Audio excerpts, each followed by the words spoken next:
Hey guys, this is Project Dave, playing some Titanium Hound. This game should have come out by the time this video is released, but I might have been the first person to play it, aside from the developers, I'm not sure. I guess based on the version number, or the first person to play it on a PlayStation, unless to get the trophies, etc. Morbid the Seven Acolytes, which has World First Platinum because it was pre-release. But that was a cool thing I did a year and a half ago, I don't know. Probably not going to have the time to the World First Platinum this game. There might also be some really hard trophies if I had to guess. Or maybe not really hard, but time consuming. So, and I'll be busy soon. Soon, TM. I guess if I really put some effort into it, maybe I could do it in the next...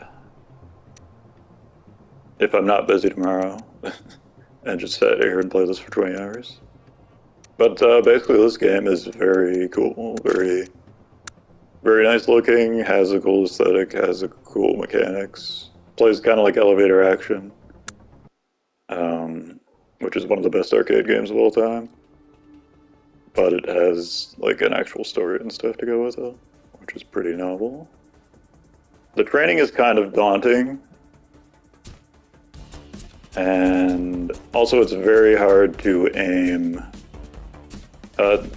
You need to do like a claw grip to do a jumping angle upshot, which is mandatory if you want to hit certain cameras. You can just run past the cameras and trigger their alert. But it's not the easiest thing to do on a controller. It's probably quite easy on a mouse. But essentially you're bouncing between these two meters. One shoots and the other shields. The shield can damage enemies too. It's called non-lethal. I don't really know what the significance of the difference is. Lethal versus non-lethal. Maybe that's just a mistranslation or something. Well, I guess not. It shouldn't be. The grenade being non-lethal makes some amount of sense, but the shield being non-lethal, it seems like stuff still explodes when you kill it with the shield. So is that non-lethal? But essentially the grenade lets you knock out enemies or cameras in this case. If you flag the camera, then it will spawn drones. And the drones do drop crafting mats infinitely, so you can farm crafting mats a la Mega Man. Mega Man X, I guess, is the main game where people farmed a lot.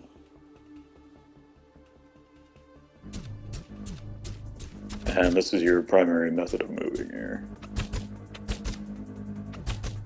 Now, there might be more mechanics in the game that aren't in the tutorial, I'm not sure.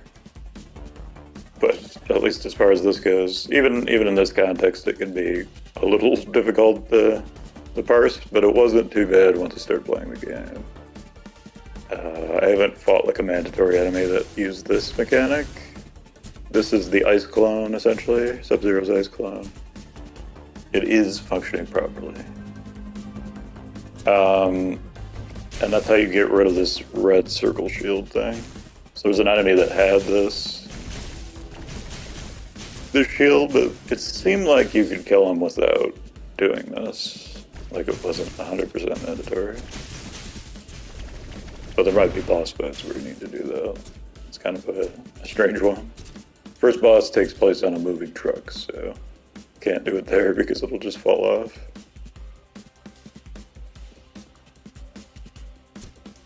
And the rest of this is pretty standard. But I'll be back to talk over the next video, the first level of it. Thanks for watching the video, guys. Hope you enjoyed it. Or hope you enjoy it or find it useful. And I'll see you next time.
The hum of the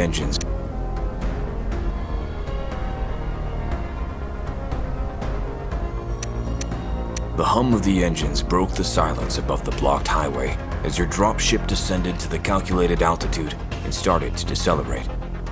You were arriving as reinforcements to solve a problem that regular police units couldn't handle.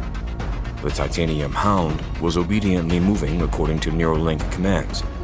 You were ready to jump down.